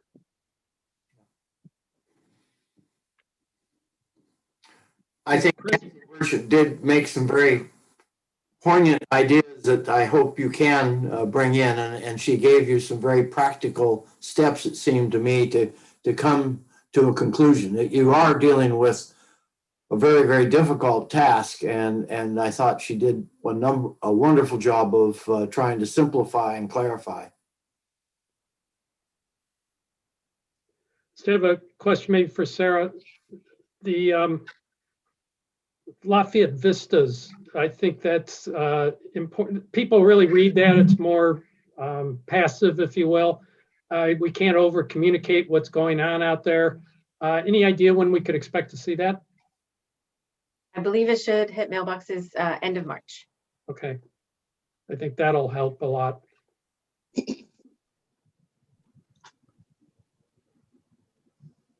Okay, anybody have any other comments? Okay, before we close the meeting, I should have brought this up earlier when we were talking about commissioner activity reports, but Carol and I have been talking about how to insert kind of a housekeeping feature or function into our committee meetings. And I think it's really valuable because as we meet and start interacting with each other on different projects and relying on the city to give us information, that we need to come up with practical solutions for how our committee will work, not just the learning phase and the teaching phase that we're in right now, but how can we all operate efficiently. So we thought that we would, we talked with Sarah, and we thought that we would add a ongoing portion of the agenda called housekeeping.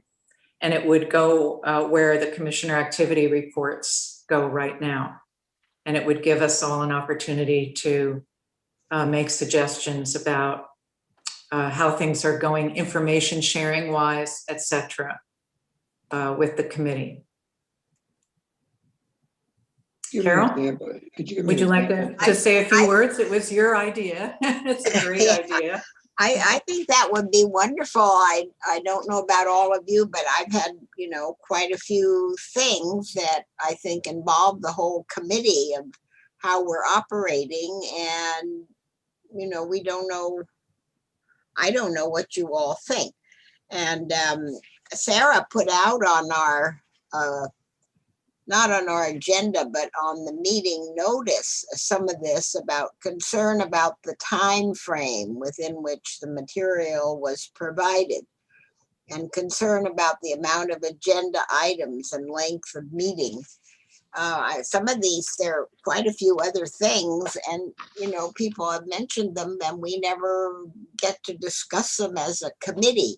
Every committee I've ever been on has discussed these things, how they are operating, and I don't know why this committee isn't doing that. These are, as Chris said, these are, it's how we are operating. And, what do we think about people's concerns about some of the operations and, what we should do about it. For instance, the 2 meetings a week came up. I don't think we ever actually voted on that. It's fine with me, but this was, another thing. And maybe I've heard suggestions, maybe we need more meetings, but I think we should discuss it as a group before it just happens. So thank you, Chris. I feel it would be a good thing.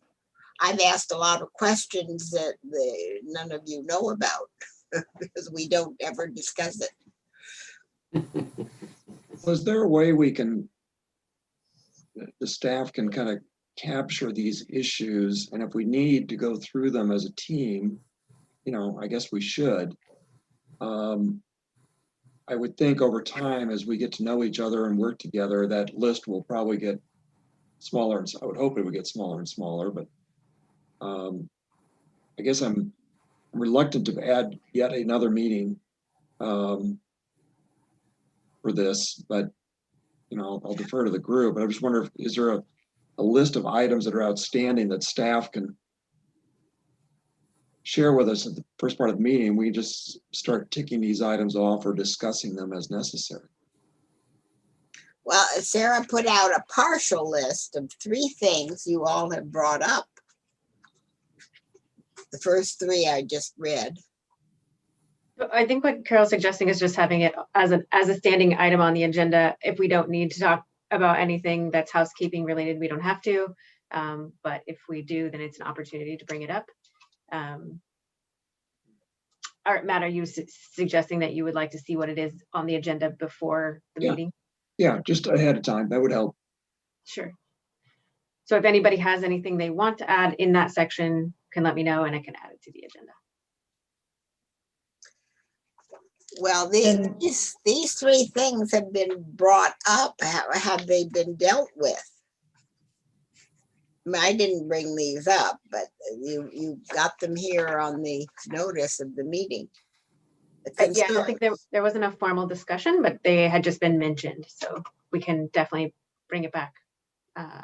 Well, I don't see. I'm asking the question: is the person concerned about these no longer concerned?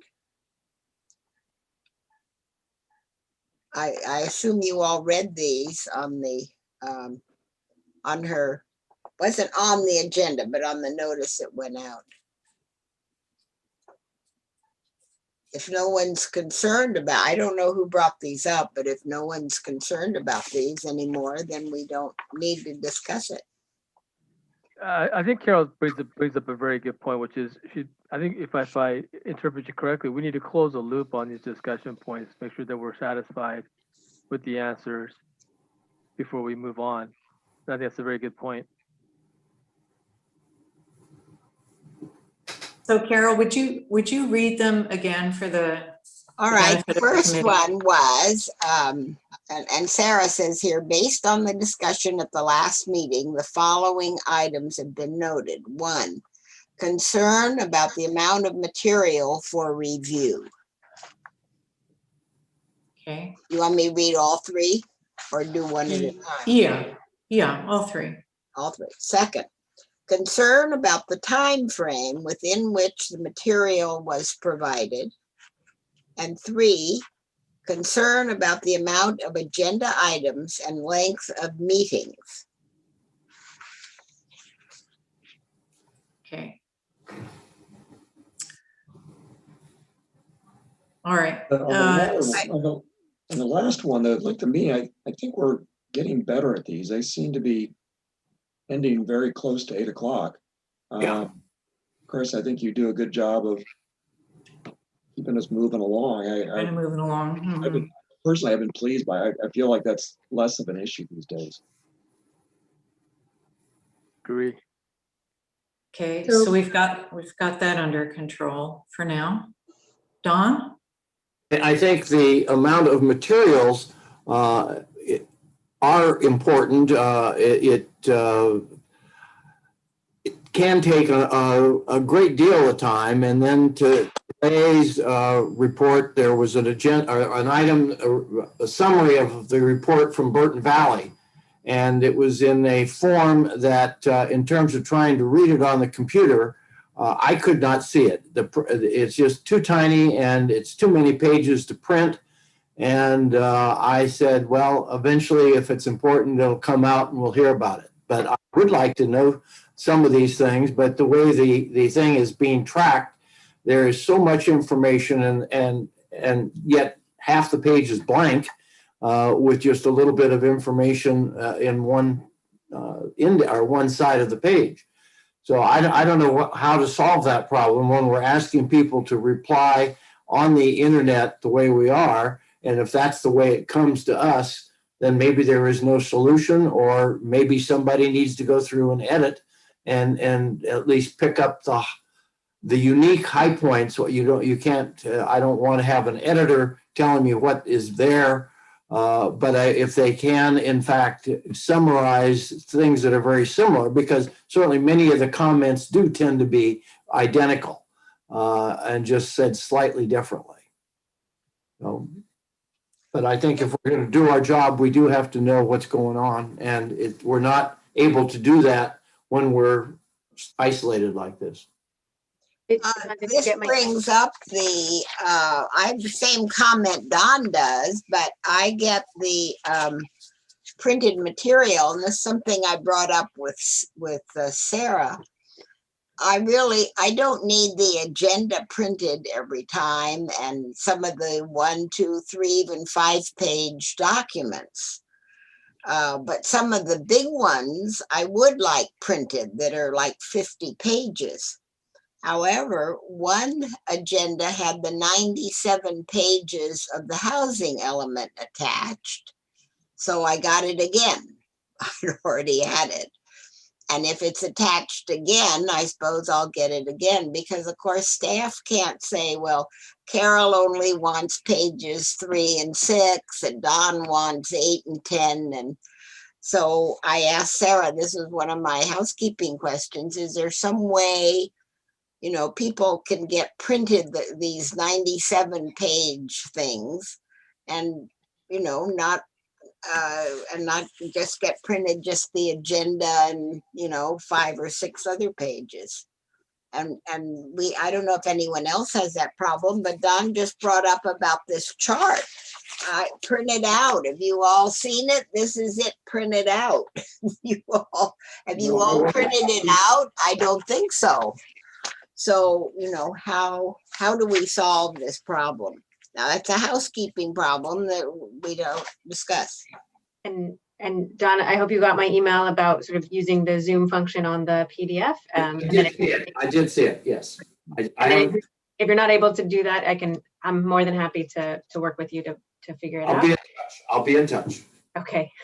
And then in terms of just picking and choosing pages, I think that makes it really challenging for staff, like you mentioned, Carol. So I don't know what the solution is for you. Well, maybe say if the document is 30 pages, that you will print it. I don't know. Are you all printing out like 97 pages documents? You all have all these documents, and I don't think. You're much better than I am if you can print this out so that you can read it. I mean, look at this. Look. Sarah, can I ask a quick question?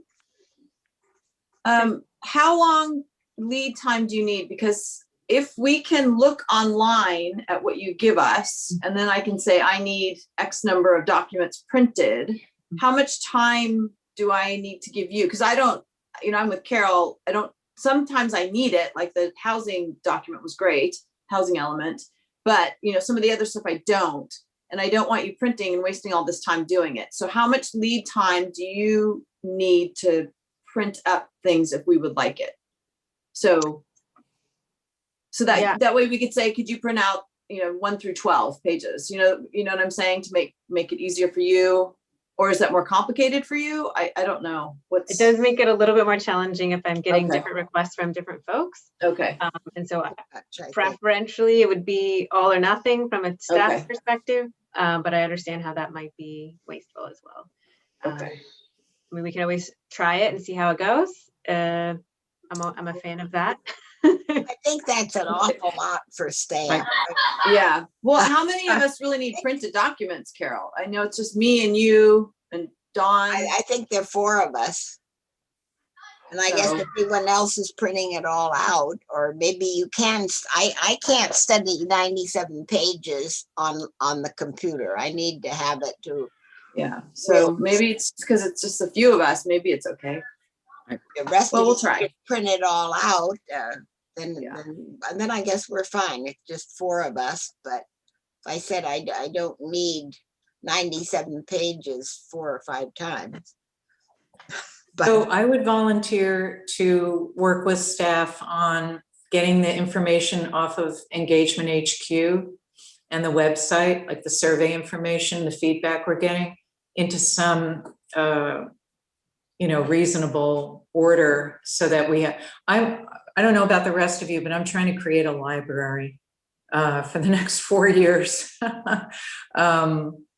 And so I like to have the source documents that keep coming up by reference, even source documents that public comment letters write about. I usually try to find them and print them out here. But I would love to have the Engagement HQ information printed out and in a binder that I can look at, as well as online, so that I can combine spreadsheets or whatever it is I want to do. So I would be happy to take that on as like a partner to whoever your staff person is. Would it be Jonathan?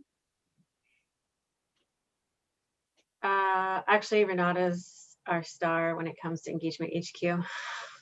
Okay, because I think that's actually going to start to be important soon. So, but we 4 we will still be getting the printout. Right, but it should be formatted so that there's as little, wasted space as possible. Okay. So I will help with that. But I think maintaining the digital library through planlafayette.org, we need to maintain that as like the go-to source. The second thing is, I have a lot of empathy for the planners here, because all of us are novices trying to understand, could get on a really steep learning curve about all things California land use planning and general plan and housing element, and it's all complicated technical stuff.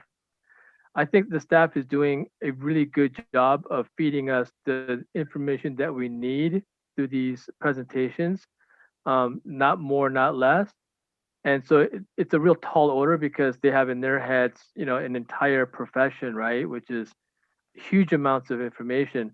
We're never going to get there, right? So I think to some extent, we just need to trust the staff for them to kind of feed us the information that we need and try to do our best to digest it and understand it so we can move on. Otherwise, if we're trying to become planners ourselves, it'll just get bogged down. We won't, get to next stage.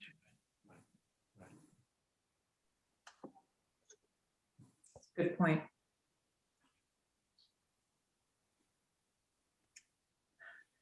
So we'll have housekeeping on a regular, as a regular agenda item. Fine. That's good. Great. For a while. I say at least for a while. I think that's a good idea. This is the most complicated part of what we're doing, at least I envision it, is, if not the most complicated, one of the more complicated things. And by the time we get to the end of this, we're going to be zooming along. But we're starting with the toughest thing, and we're starting from square one. So I think it will get easier as we go. and remotely, and that can't be underestimated.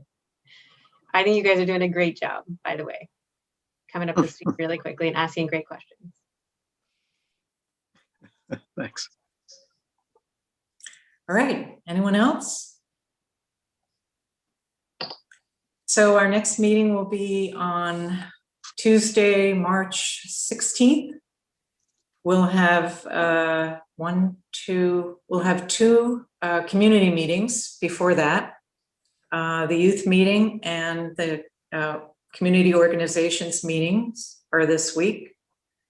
And then we'll get ready for Mike's meeting and Jim's meeting.